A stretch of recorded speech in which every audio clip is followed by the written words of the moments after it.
sai wani yana cewa assalamu alaikum malam, menene maganin ciwon hanta da kuma kaikayin ido? je mun yi bayani akan bincike mafi kusa da aka yi akan ba abin da yake warkar da ciwon hanta da ciwon koda da izinin Allah kamar 'ya'yan gwanda. Ka buɗe 'ya'yan gwanda, akwai wani leda a jiki, ka cire ka ci guda 9. In ka ci guda 9 kar ka sha ruwa, kar ka ci komai, sai bayan minti 30 a samu ruwan ɗumi ka sha. Ka yi da safe, ka yi da yamma, kai kwana 48, ka koma aje a gwada a gani akwai ko babu. Amma fa sharaɗi a tsakanin ba za ka sha madara ba, ba za ka ci nama ba, ba za ka ci kifi ba, ba za ka ci hanta ba, ba za ka ci ƙoda ba, ba za ka ci wake ba. Duk wannan tsakanin sai ka kiyaye waɗannan tukunna, in Allah ya da aje a gwada sai an ga canji.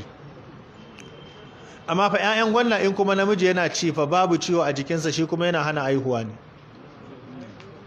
Shi yasa ana family planning da shi. Da 'ya'yan gwanda da man dalbajiya, idan namiji zai yawan amfani da shi, a ranar da kai amfani da shi in ya kai wannan adadin, zero sperm da aka zama, ko ka sadu da mace ba za ta yi daukan ciki ba. Shi yasa kun ga yana da hatsari. Kuma 'ya'yan gwanda in mace tana da ciwon hanta, tana da ciki, ko ya kai wata 6 sai ya zube. Wata rana a Maiduguri mun yi irin wannan darasin. Wata mata sai ta ji sautin na kai mata, ba musulma ba ce fa, kawai sai da tura aka je aka zo mata gwanda, kawai sai ta ɗebe, kawai ta dinga ci. Ta ci karfe 2, mun tashi a karatun karfe 1, ta ci karfe 2 zuwa karfe 2 na dare zuwa 6 cikin ya zube. Yana da karfi.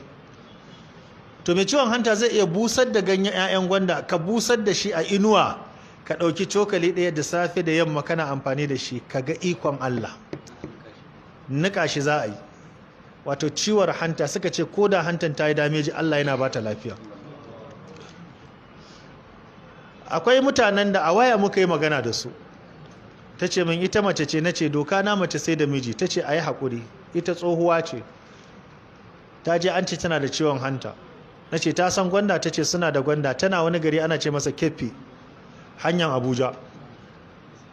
Wallahi matan nan da cin 'ya'yan gwanda da wayan da muka yi da ita, ba a yi wata 3 ba ko wata 2, sai gashi ta bugo min waya tana ce min ta je duk asibiti an duba ba ta da kowane ciwo, ta warke.